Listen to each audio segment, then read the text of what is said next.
Today I'm showing you a fun build playable on Nightmare. This is a Pyro AR build. As you can see, I do have the SWAT team. I have actually over 20 completions, full completions in Nightmare, helping other people get their SWATs over the last couple weeks. Real quickly before getting into the build, liking and commenting on the video can help with the standings if you're not already familiar with that. But we're going to jump right into the build.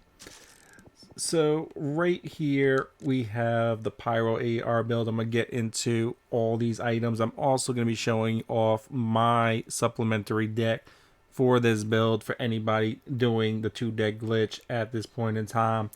To start off with, we're going to take Patient Hunter for that damage, and we're going to take Ammo Mule. Because we're burning through so much pistol ammo and some rifle ammo, Ammo Mule is great. Ideally, you want at least one person out of the 4 having Ammo Mule. 2 people having it is really good. Don't really need 3 or 4 people having Ammo Mule. But I have it in this build. If you have somebody else, then you could probably get away without it and just run the tactical up top. But next up, we're going to take more bullet damage and effective bullet range. It is a hybrid build with the Pyro, but this is also a Nightmare build, so we need the DPS up front. We can start getting into the Pyro in a minute. Next up, we're going to take large caliber rounds for the bullet damage and bullet penetration. This is both for our pistol and for our AR. Now, I do say AR for this build. I do not recommend the LMG because you're swapping between your pistol and your AR a lot. So I do not recommend the LMG. You can, it is playable, but you're going to have a slow swap time for sure, unless you can find those attachments. Next up, we're taking Down in Front. Down in Front must be taken before Pyro. When you throw a frag, even with like a boss killer deck at a teammate, you'll do some damage. If you don't have Down in Front on Nightmare and you throw a Molotov, I'm pretty sure you already know, and if you don't, you're just going to annihilate their health bar. So every time you throw that Pyro, you should be crouched. Now this build also can take the place of a melee build, especially if you're doubling up the build, because one Pyro can hold off the mob. You'll gain back full health. It basically torches big dudes to the point of death. Just got to put a little more damage on them. So if you work hard to get your Molotovs, you shoot all the little dudes with pistols and you shoot all the mutations, and occasionally use your AR for larger crowds when you have basically max Molotovs. This can take the place of having a melee in your team for sure. So next up, we have Highwayman because we need to get more free Molotovs. Offensive Scavenger for the same reason. Surplus Pouches will take -10 health, but it gives the entire team +1 offense. So it is really nice, especially if you don't have anybody else with this card on. Everybody having at least 2 is really nice. Next up, we're going to take Grenade Pouch because we don't want to take any negative damage.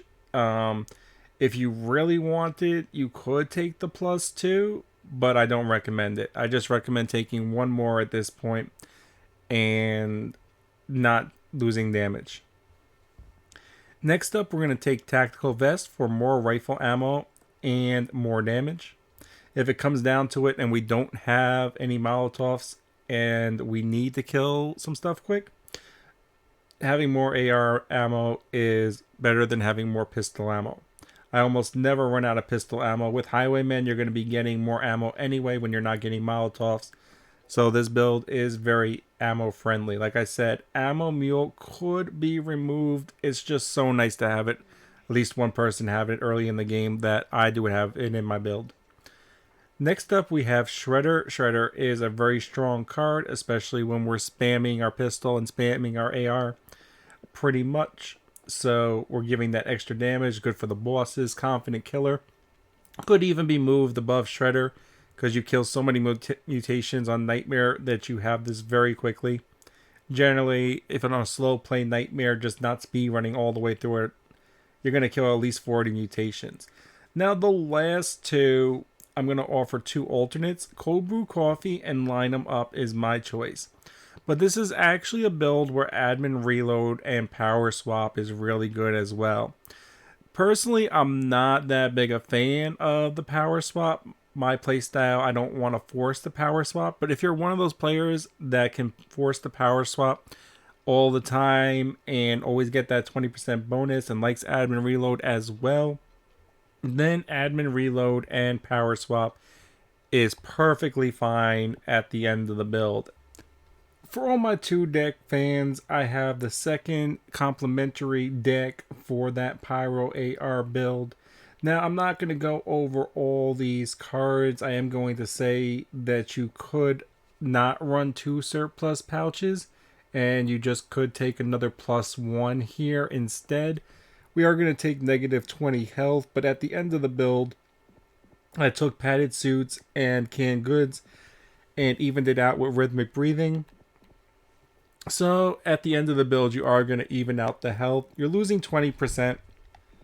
You could very easily move this card down as well, so you don't take that negative 10 early, or you could go for more Pyro Molotovs early.